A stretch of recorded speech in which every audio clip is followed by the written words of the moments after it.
Sudah. Baik, ini bahas tentang Introduction to Forensic dan Criminal Psychology, bab 9, 10, dan 11. Pemerkosaan menurut undang-undang adalah penetrasi penis pada anak di bawah umur yang diperbolehkan. Banyak kekerasan seksual yang dilakukan oleh remaja, termasuk terhadap anak-anak.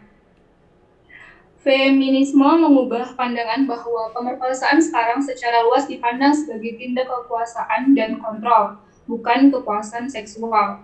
Dalam frekuensi pemerkosaan terdapat rekaman pemerkosaan yang tercatat pada perempuan usia 16 tahun dan di Inggris terdapat 8.192 untuk tahun 2004 dan pada tahun 2014 terdapat 18.292. Mbak bisa dipersyaratkan Mbak PowerPoint-nya, Oh, aninya, PPT-nya. Yang di sini loh Mbak, yang di sampingnya.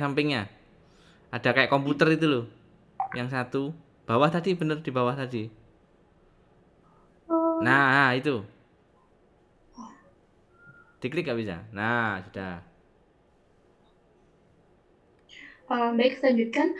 Angka yang sesuai untuk pemerkosaan laki-laki adalah 4.444 dan 1024. Sebuah survei berdasarkan data yang dikumpulkan di Inggris dan Wales antara tahun 2009 dan 2012 menunjukkan bahwa rata-rata 2,5% wanita dan 0,4% pria mengaku menjadi korban pelanggaran seksual atau percobaan pelanggaran seks pada tahun sebelumnya. Pelanggaran seks muda. Pelanggar muda dapat diklasifikasikan ke dalam 3 kategori eksklusif yang berbeda. Yang pertama, pedofil. Umumnya pelanggaran pertama mereka dilakukan antara 6 dan 12 tahun. Mereka secara konsisten menganiaya anak-anak yang lebih kecil dan lebih memilih korban perempuan. Selanjutnya ada serangan seksual. Ini adalah pelanggar muda yang pelanggaran pertama dilaporkan adalah antara 13 dan 15 tahun. Tetapi korban mereka dapat bervariasi secara substansial dan termasuk korban yang lebih tua dari diri mereka sendiri dan korban yang lebih muda. Yang selanjutnya, pelanggaran campuran. Ini adalah anak-anak yang melakukan berbagai pelanggaran seperti penyerangan seksual, pencabulan anak kecil, eksibisionisme, voyeurisme, futurisme, dan lain-lain. Selanjutnya bisa dilanjutkan oleh. Kemudian ada pelanggar seks sebagai spesialis dan generalis. Terdapat 3 model pelaku kejahatan seksual yang berbeda secara konseptual yang berhubungan dengan kejahatan seksual dalam hubungannya dengan pelanggaran secara umum. Yang pertama didasarkan pada model penyimpangan umum, yang mengatakan bahwa pelaku kejahatan seksual melakukan pelanggaran seksual sebagai bagian dari kecenderungan umum. Yang kedua, model spesialis pelaku kejahatan seks berasumsi bahwa mereka tidak mungkin melakukan jenis kejahatan lain. Secara garis besar, isinya adalah bahwa pelaku kejahatan seksual secara eksklusif atau dominan atau secara terus-menerus ditemukan melakukan pelanggaran seksual dalam satu atau lain bentuk. Yang ketiga, ada varian pada model spesialisasi yang melibatkan spesialisasi dalam spesialisasi pelanggaran seks. Pelanggaran seksual itu sendiri adalah kategori yang luas dan melibatkan berbagai bentuk pelanggaran yang tampaknya berbeda. Next.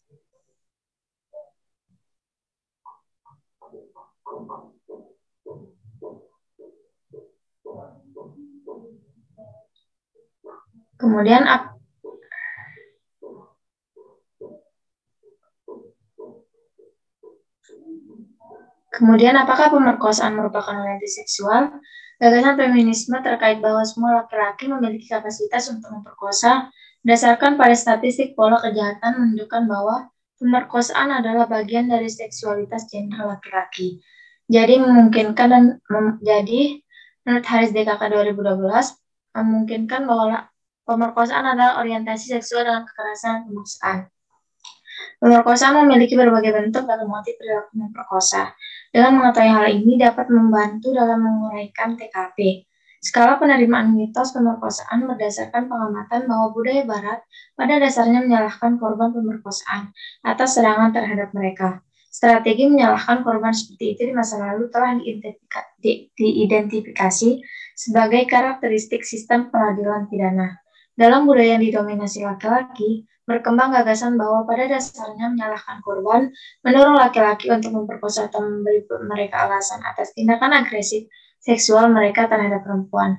Di lain sisi, ada faktor lain yang turut andil dalam kasus ini, yaitu faktor sosial budaya dan kekerasan seksual budaya Barat dan budaya Amerika Serikat khususnya, menyatakan bahwa individu harus berusaha untuk mencapai yang terbaik yang mereka bisa untuk diri mereka sendiri.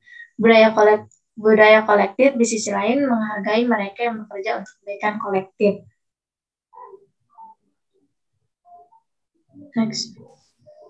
Baiklah, selanjutnya pada bab 10 membahas sexual offenders, yaitu pedofil dan child molestation.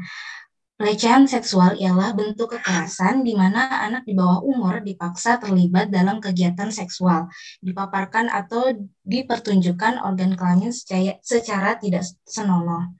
Anak disalahgunakan untuk mendapatkan kepuasan seksual atau menggunakan anak dalam pornografi. Pelecehan seksual umumnya dimulai dari perilaku pelaku yang mencoba mendapatkan kepercayaan dan persahabatan dengan anak. Awalnya, pelaku akan mencoba rasa ingin tahu anak dan mengetes seberapa besar kemampuan anak dalam menjaga diri. Diawali dengan menyampaikan lelucon perihal seks, kemudian bisa dalam bentuk bermain seperti kuda-kudaan, kemudian meraba punggung anak, mencium, serta bermain yang terkait dengan seks. Jika anak terlihat tidak terlalu terganggu dan penasaran atau sebagian besar anak normal akan menunjukkan rasa ingin tahu, maka pelaku akan bertindak lebih jauh dengan melakukan perilaku seks secara eksklusif, seperti menunjukkan organ kelamin, menyentuh organ kelamin anak, masturbasi, intercourse, dan melakukan pornografi dengan anak. Next. Sebagian besar anak tidak memahami apa yang terjadi, tidak paham bahwa yang dialaminya bermakna seksual, bahkan tidak memahami bahwa aksi pelaku adalah salah. Selanjutnya adalah polipsikologi. Jadi dalam suatu sistem peradilan pidana di beberapa negara, khususnya di Inggris, kepolisian cenderung menjadi lembaga yang paling dihormati oleh masyarakat umum. Dalam psikologi kepolisian, terdapat beberapa aspek dalam lingkup organisasi pada umumnya, seperti dinamika kelompok kerja, stres kerja, dan lain sebagainya. Sangat penting untuk diingat bahwa polisi memiliki budaya organisasi yang cenderung keras. Hal ini sangat mungkin dapat mempersulit mereka ketika menghadapi dan mengatasi stres atau suatu kelompok tertentu. Dalam suatu penelitian ditemukan bahwa meskipun polisi memiliki citra yang positif, namun tingkat kepuasan publik jauh dari yang diharapkan. Maka dari itu, pelatihan yang diberikan kepada polisi diperlukan dan dianggap praktis untuk meningkatkan kemampuan para polisi dalam menghadapi suatu kasus. Salah satu kontribusi psikologi dengan kepolisian adalah memberikan pelatihan dalam hal teknik wawancara. Selanjutnya, secara menyeluruh, polisi cenderung menilai bahwa wawancara yang baik adalah ketika wawancara tersebut menghasilkan suatu pengakuan. Akan tetapi, banyak penelitian psikologi yang menemukan bahwa teknik wawancara polisi kurang optimal dalam menggali informasi dari saksi. Maka dari itu, diperlukan adanya pelatihan wawancara kognitif terhadap kepolisian. Wawancara kognitif mencoba meningkatkan ingatan saksi dengan menggunakan teknik psikologis dalam penggalian memori. Wawancara kognitif sendiri telah diterapkan di beberapa lembaga kepolisian dan terbukti bahwa wawancara kognitif bekerja lebih baik daripada wawancara pendekatan tradisional. Wawancara kognitif memberikan ringkasan strategi yang berguna untuk memperoleh informasi yang akurat dan berkualitas, terutama ketika mewawancarai saksi. Hal ini diperkuat dengan adanya bukti penelitian yang cenderung menunjukkan keunggulan wawancara kognitif yang ditingkatkan dalam mengekstraksi ingatan yang akurat dalam berkualitas baik dari peristiwa yang disaksikan mata, meskipun ada peningkatan resiko menghasilkan ingatan yang tidak akurat. Selain wawancara kognitif, terdapat metode lain, yaitu hipnosis forensik. Penggunaan hipnosis forensik menjadi populer di tahun 1960-an. umumnya terdapat sedikit dukungan untuk penggunaan hipnosis forensik karena dirasakan bahwa tidak ada hal yang lebih unggul daripada wawancara kognitif yang ditingkatkan. Bahkan, ketika baru menjadi populer, metode ini mengundang kontroversi dan ambivalensi hukum mengenai ketepatan kesaksian.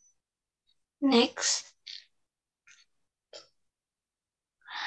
Selain dalam hal wawancara, kontribusi ilmu psikologi yang lain adalah membahas mengenai stres yang mempengaruhi kinerja polisi.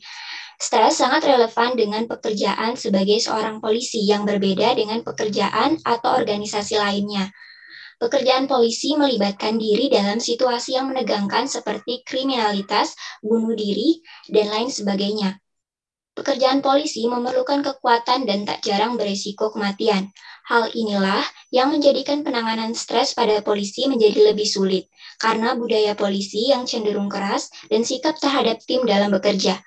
Akan tetapi, dengan budaya dan sikap polisi yang seperti itu, menjadikan mereka lebih mampu dan terbiasa bekerja di bawah tekanan.